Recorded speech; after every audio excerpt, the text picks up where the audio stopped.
첫 번째 라신클럽 플라멩고입니다. 홈팀 라신클럽은 홈에서 주도권을 잡으려 하며 이번 경기에서도 5-2-3을 전진시키며 점유율을 높일 전망입니다. 마르티네즈는 박스 내 위치 선정이 뛰어나지만 팀 전개 속도가 느리며 그래서 찬스 연결이 매끄럽지 않습니다. 솔라리는 측면 돌파는 좋지만 크로스 타이밍이 불안하며 그래서 공격 완성도가 들쭉날쭉합니다. 발보하는 공을 받는 위치가 지나치게 뒤로 쏠리며 그래서 이성 간격 유지가 어렵고 흐름이 끊깁니다. 그래서 공격 전개가 길어질수록 상대의 정렬 시간을 주며 후반엔 라인을 올려 전방 압박을 강화합니다. 하지만 이 시점에서 뒷공간 리스크가 커지며 결국 전진 순간 역습에 취약한 구조로 바뀝니다. 원정팀 플라멩고는 1차전 1대0 승리로 여유가 생기며 이번엔 무리하지 않고 안정 운영을 택할 가능성이 큽니다. 라인을 안정적으로 유지하며 중원에서 템포를 조절하고 그리고 시간을 지우는 방식으로 흐름을 가져갑니다. 대 아라스카에타는 경기 리듬을 잘 읽으며 템포를 늦추다 필요할 때 한 번의 전환에 균형을 흔듭니다. 아라우오는 좌측에서 폭넓게 움직이며 수비를 흔들고 그래서 상대 압박을 분산시키는 역할을 맡습니다. 그리고 리누는 빠른 침투 타이밍으로 흐름을 깨는 핵심이며 후반 라신클럽 라인 상승 시 결정적 기회를 얻습니다. 플라멩고는 전환 타이밍을 정확히 읽는 팀이며 역습 효율이 높아 결국 한 번의 찬스로 경기를 끝낼 수 있습니다. 이 경기는 2차전은 플라멩고가 초반부터 템포를 늦추며 흐름을 통제할 가능성이 크며 1차전 이점으로 큰 리스크를 지지 않습니다. 그래서 플라멩고는 중원에서 짧은 패스로 시간을 사용하며 라신클럽이 초조해지길 기다릴 전략입니다. 반면 라신클럽은 점유율을 높이다 득점 압박에 라인을 올리며 그래서 뒷공간 노출이 커질 가능성이 큽니다. 그 시점이 플라멩고 기회이며 리누가 측면에서 침투하는 순간 경기 흐름이 무너질 수 있습니다. 그리고 아라우호 아라스카에타가 타이밍을 맞춰 연결하면 빠른 역습이 완성되며 흐름을 가져갑니다. 결국 라신클럽의 전진이 독이 되고 플라멩고는 효율 공격으로 승리를 완성할 가능성이 높습니다. 두 번째 LAFC 오스틴입니다. 홈팀 LAFC는 4-3-3으로 서며 손흥민이 좌측에서 속도와 전환을 활용하고 그래서 상대 수비 간격을 빠르게 무너뜨립니다. 손흥민은 폭발적 첫 스텝으로 라인을 흔들며 치고 들어가고 그래서 간격이 벌어지는 순간 치명적 돌파로 이어집니다. 그리고 부안가는 중앙에서 포스트업을 수행하며 틸만과 연계하고 하프 스페이스 침투 패턴을 효과적으로 활용합니다. LAFC는 역습 전개 속도가 빠르며 탈압박 후 전환이 정교하고 그래서 흐름이 끊기지 않으며 박스로 연결됩니다. 특히 손흥민이 측면에서 볼을 잡는 순간 부안가 침투가 열리며 그래서 수비 블록이 두 방향으로 갈라집니다. 그리고 공간 점유와 박스 움직임이 정교히 맞물려 공격 리듬이 단조롭지 않고 변주가 지속됩니다. 후반에는 전환 템포를 한 단계 올리며 압박을 강화하고 그래서 상대 수비 체력 부담을 크게 쌓아갑니다. 결국 손흥민의 침투 타이밍과 부안가의 마무리가 조화를 이루며 LAFC 공격 밸런스가 완성될 전망입니다. 원정팀 오스틴은 4-3-3으로 서며 전방 압박을 시도하지만 중원과 간격이 어긋나며 그래서 압박이 쉽게 풀립니다. 우주니 부카리는 적극 전진하지만 조율이 맞지 않아 그래서 라인이 벌어지고 압박 흐름이 무너집니다. 특히 수비 라인이 상하로 갈라지는 순간 페레이라가 넓은 공간을 커버하며 그래서 위치가 자주 틀려 공백이 커집니다. 그래서 중앙 밸런스가 무너지고 전환 대응이 늦어지며 LAFC 빠른 전개에 박스 근처 위기가 생깁니다. 손흥민이 이 틈을 이용해 전진 드리블을 펼치면 그래서 자유로운 슈팅 각도를 허용할 수 있습니다. 오스틴은 압박 속 빌드업이 약하며 중원에서 이르면 그래서 곧바로 실점 위기로 연결되는 패턴이 반복됩니다. 그래서 라인을 내리면 전개가 막히고 올리면 뒷공간이 열리는 악순환이 지속됩니다. 이 경기는 간격 싸움이 핵심이며 LAFC는 손흥민의 돌파와 부안가 조합으로 오스틴 압박 간격을 무너뜨릴 가능이 큽니다. 그리고 하프 스페이스 침투와 탈압박 타이밍이 정교히 맞물리며 오스틴 전환 속도를 압도할 흐름을 형성합니다. 반면 오스틴은 전진 압박 유지에 체력 부담이 크며 그래서 뒷공간 커버가 불안정의 위험이 커집니다. 특히 중앙 균형이 흔들린 상황에서 손흥민이 공을 잡으면 한 번의 드리블이 곧 결정적 기회로 이어집니다. 후반에는 LAFC가 전환 템포를 끌어올려 흐름을 통제하며 경기 주도권을 확실히 가져갈 것으로 보입니다. 결국 전술 완성도와 간격 유지력의 차이가 승부를 가를 전망입니다. 세 번째 울산 모비스 수원 KT입니다. 홈팀 울산 모비스는 박무빈 운반과 해먼즈 득점 루트로 템포를 구성하며 하프코트에서 안정적 전개를 노립니다. 박무빈은 세트 상황에서 볼을 분배하며 코너 킥아웃 타이밍이 좋고 그래서 공격 전환 흐름이 매끄럽습니다. 하지만 전면 압박이 강해지면 백코트 핸들링 부담이 커지며 그래서 리듬이 흔들릴 여지가 있습니다. 해먼즈는 중거리 풀업과 하이포스트 픽앤팝 효율이 뛰어나며 그래서 수비가 쉽게 벗어나지 못합니다. 로메로는 링 근처 스크린과 수직 수비에 강점이 있으나 리바운드 경합에서 위치 선점이 다소 불안합니다. 그리고 외곽 수비 로테이션이 일정치 않아 코너 3점 대응이 늦고 그래서 커뮤니케이션 불안이 드러납니다. 상대가 스페이싱을 넓히며 오프볼 무브를 가속하면 그래서 수비 연결이 흔들릴 가능성도 큽니다. 결국 페인트존은 견고하나 외곽 커버 완성도 부족이 가장 큰 리스크로 남습니다. 원정팀 수원 KT는 김선영 템포 조율과 카굴랑한 외곽을 중심에 두며 빠른 전환으로 공격 흐름을 이어갑니다. 김선영은 하프라인 돌파가 빠르며 전환 리딩이 탁월하고 그래서 공격 템포가 한순간에 높아집니다. 카굴랑한 윌리엄스는 3점 라인 오프볼 무브가 돋보이며 그래서 상대 수비 시야를 지속해서 흔듭니다. 특히 코너 45도 교차하는 슬립컷은 수비를 분산시키며 그래서 확률 높은 오픈 찬스를 꾸준히 만들어요. 킥스는 페인트존에서 피지컬로 버티며 세컨 득점을 노리고 리바운드 후 트랜지션 속도도 빠릅니다. 그리고 이 조합은 빠른 볼 순환과 오프볼 움직임을 결합해 수비 집중을 계속 깨트리는 구조를 보입니다. 또 코너 3점 비중이 높고 스크린 뒤 킥아웃이 자연스러워 공격 흐름이 매끄럽게 연결됩니다. 후반에는 힉스가 리바운드를 지배하며 세컨 득점까지 더해 경기 흐름을 완전히 바꿀 수 있습니다. 이 경기는 외곽 스페이싱과 오프볼 무브, 세컨 찬스가 핵심이며 수원 KT 시스템이 흐름을 주도할 가능이 큽니다. 울산 모비스는 박무빈 해먼즈 중심 세트 오펜스를 펼치지만 전환에서 밀리면 간격이 벌어질 위험이 커집니다.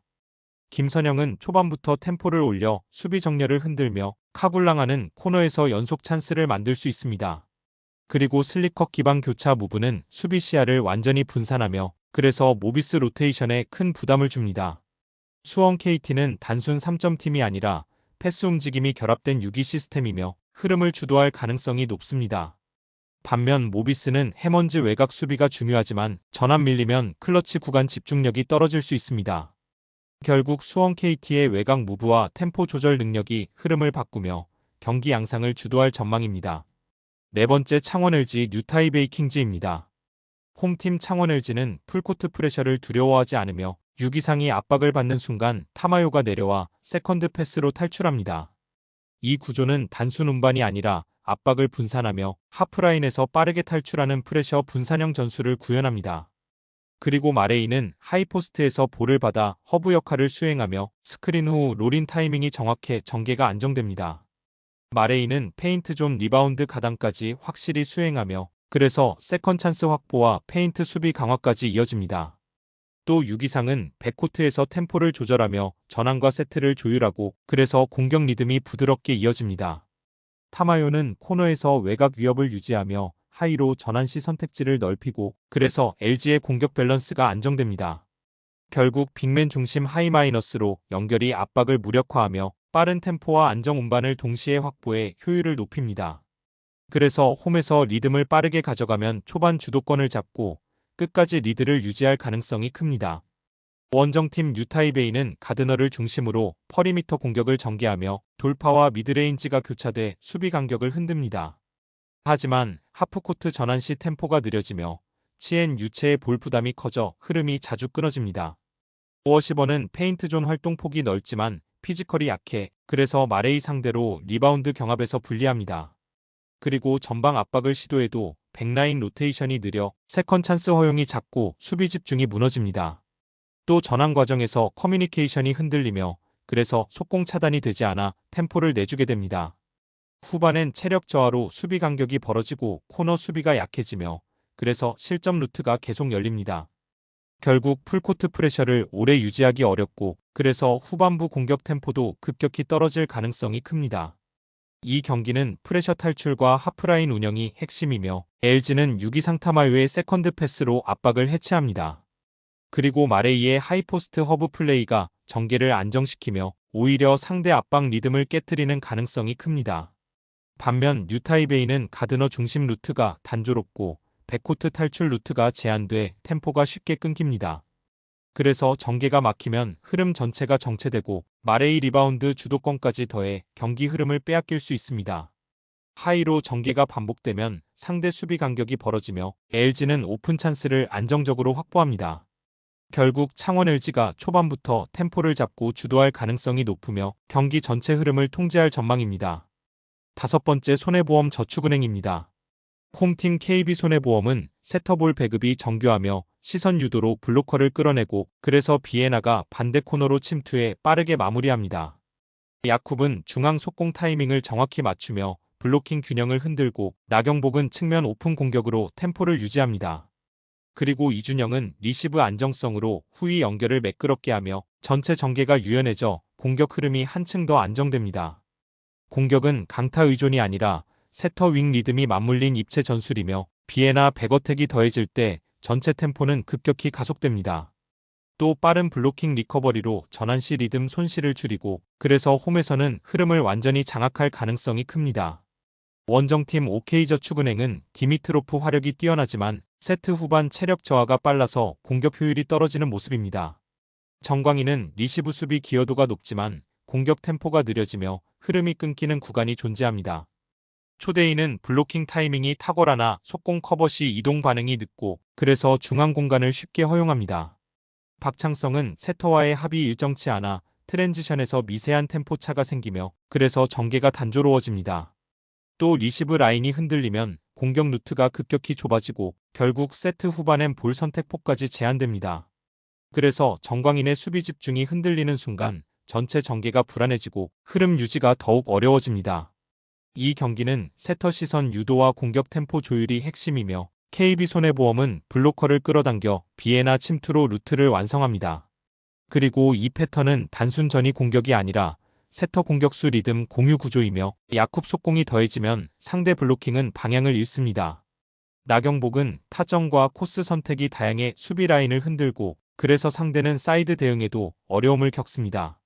OK저축은행은 디미트로프 중심으로 버티지만 후반 체력이 떨어지며 효율이 하락하고 리시브 불안이 반복되면 루트가 좁아집니다.